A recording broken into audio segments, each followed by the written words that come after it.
Good morning, colleagues. It's lovely to be with people that are also grappling with iKamva and teaching and learning, but trying to incorporate both technical and social dimensions. The module that I've been using it with is a second-year module. It's called Operations Management.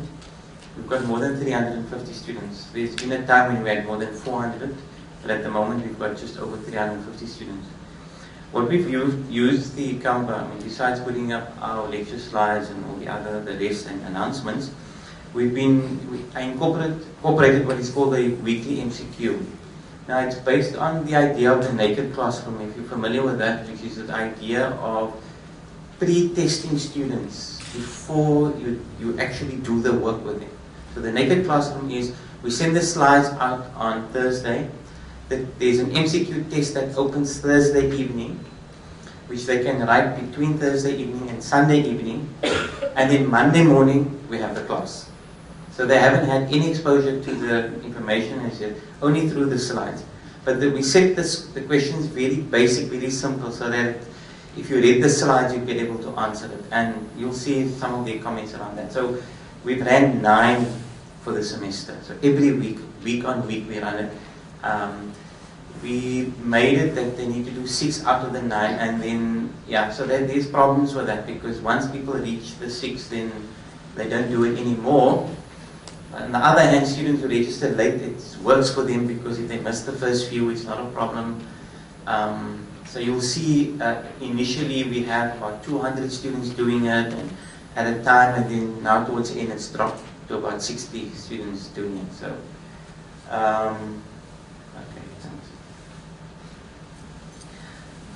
we also use it for our semester test. Now, when in the semester test, we did short questions. In other words, a student would be asked to do an 8-mark question and type it in online, as well as between, I think in the first test we did about 16 MCQ questions. So that one, and you'll see most of the students, they were okay with it, but the time was a challenge. So now, what I do with these semester tests is I make it an open book test, because you really can't control the environment. So I tell the students it's an open book test, but the way I control the fact that they don't study as they do, is to limit the time. So they need to know the work, so that if they know the work, they can answer it. If they need to check something, they can check something, but they can't even learn it.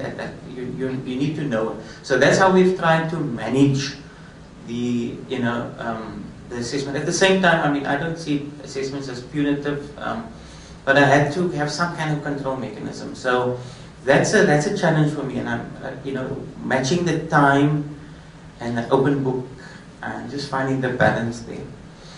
And then we've also, last year we did it, and this year we're doing it again. We're doing the final assessment for the module online.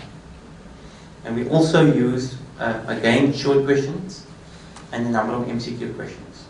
And the reason we feel confident, it's not my second year I'm doing it, is because students have been engaging with iKamva. They've done MCQs, they have an idea. Then they've done a semester test, they know how to, and then they get to the final assessment. They're familiar, they've done it, they've had the glitches. Last year I had a lot more glitches than this year, I suppose because of the smaller number of students. But I have about 5 or 6 students that will email me and say, something's wrong with I got logged out, this happened. But it's a very small number.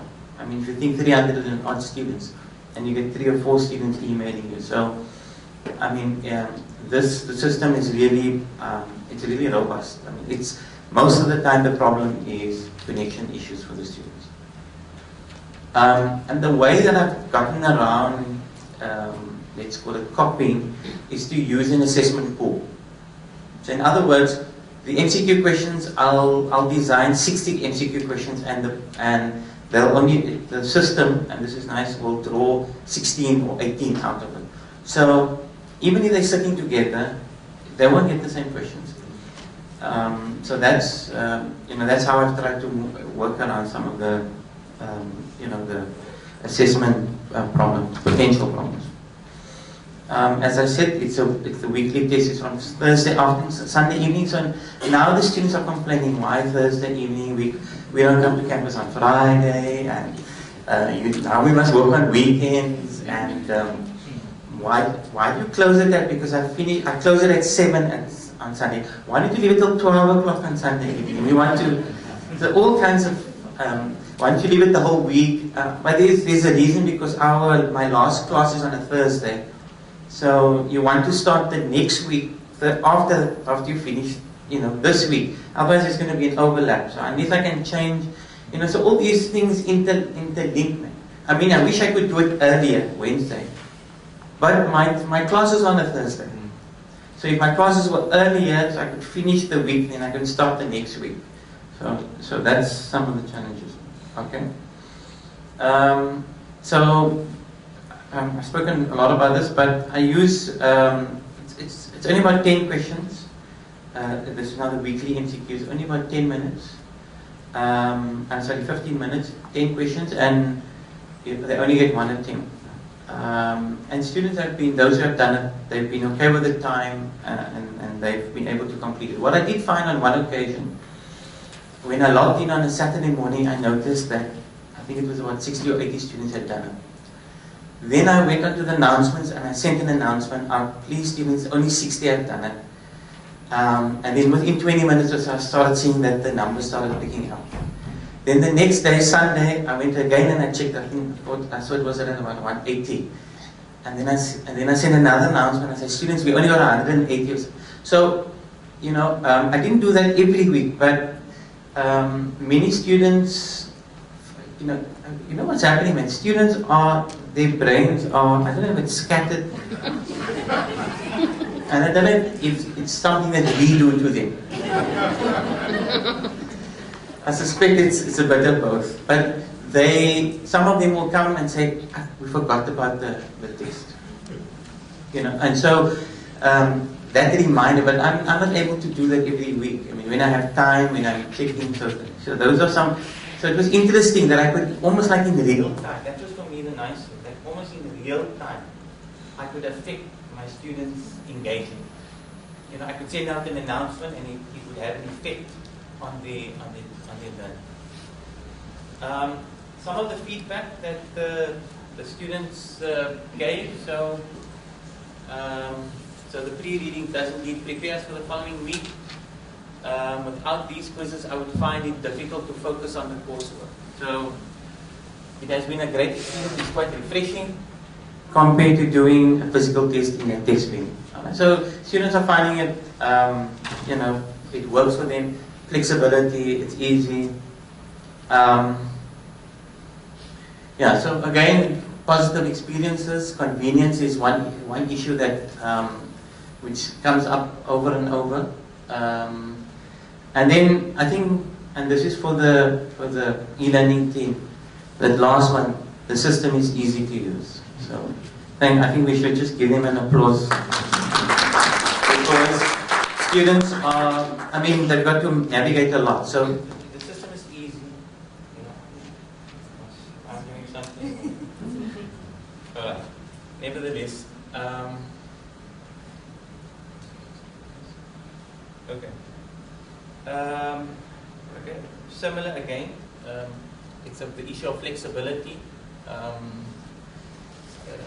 You do not waste a lot of time during lectures, and you can decide yourself when you want to do it. So that's again ease of experience. All right. And this, I wanted to bring this whole quote because I thought that this talks to the teaching and learning that we want to do with our students. And this student is saying that they were worried about doing a quiz over the weekend and they live off campus. But then what they did was they came in, and as a result, my productivity during weekends has drastically improved. This is due to me coming to campus on Saturdays to complete my MCQ quiz and then tackle my other schoolwork, so that I am doing more than one module. So you can see that what's happening is that and I want to talk about the social materiality of teaching and learning, in a sense that we're not only changing, let's call it the means of assessment, but we're also changing what it means to engage in teaching and learning. Right, so my time's up.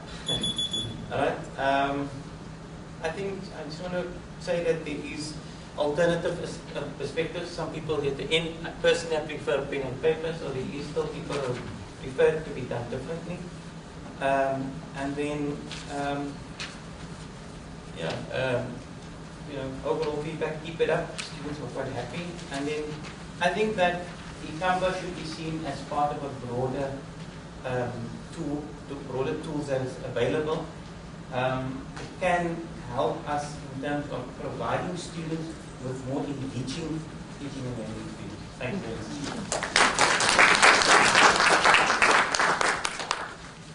Thank you so much. Questions for Dr. Bayat, or just comments, or very quick anything?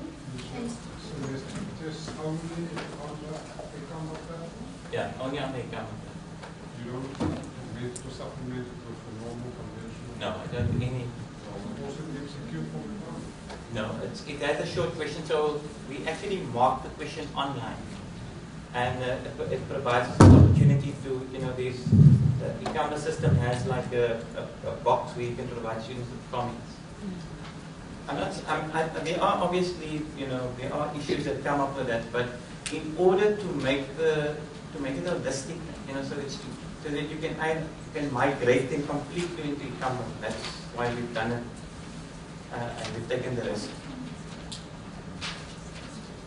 I think you've answered my question already. My question was about the nature of the feedback to the students. You referred to the student referred to productivity, and you also mentioned the enrichment of the learning process. So the nature is quantitative marks, or also descriptive feedback to the students? Yeah, so it's mostly quantitative. This is your mark. Yeah. But there are comments, as we mark it, we do give them comments. You can use it formatively. It can be used formatively.